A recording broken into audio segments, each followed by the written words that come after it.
Alright guys, another video here on how to fix a interior dimmer switch on a 2005 GMC Sierra. Chevrolet, GMC, they're all the same switch they use. Looks like this.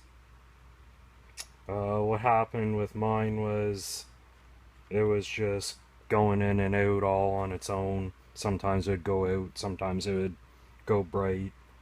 As I was driving along. So I took it apart and found that there was a lot of grease and dirt on these contacts here. So what I did was just wipe it off. And the truck's 10 years old now. I don't know why there was so much grease on there. Maybe to help prevent corrosion, but it just attracted a lot of dirt, which broke the uh, electrical contacts. So it's all apart right now. I already wiped all the contact pads there and there off, and I wiped those off too, just to be safe, even though I wasn't having the problem with the actual headlight switch. It was the dimmer wheel that I was having the problem with. So I wiped those and wiped that, and it's already all apart obviously, so I'm just gonna show you how it goes back together. And the demolition process is the same, but the opposite way. So we'll start by putting this wheel back on. So the wheel just, this whole piece just goes onto this little circuit board here, just like this. Slides into a couple grooves. So get it going here.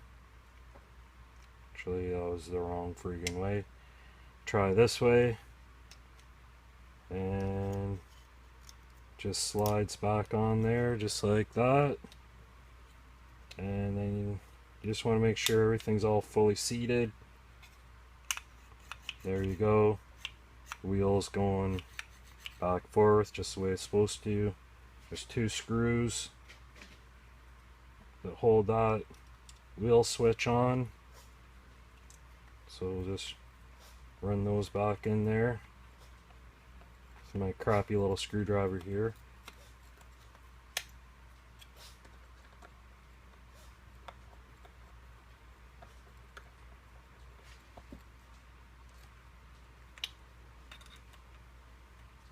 And do the other one. So yeah, you might, I guess you could put it back together with some new dielectric grease, but I'm not gonna bother. There's still a little bit of a late film on there.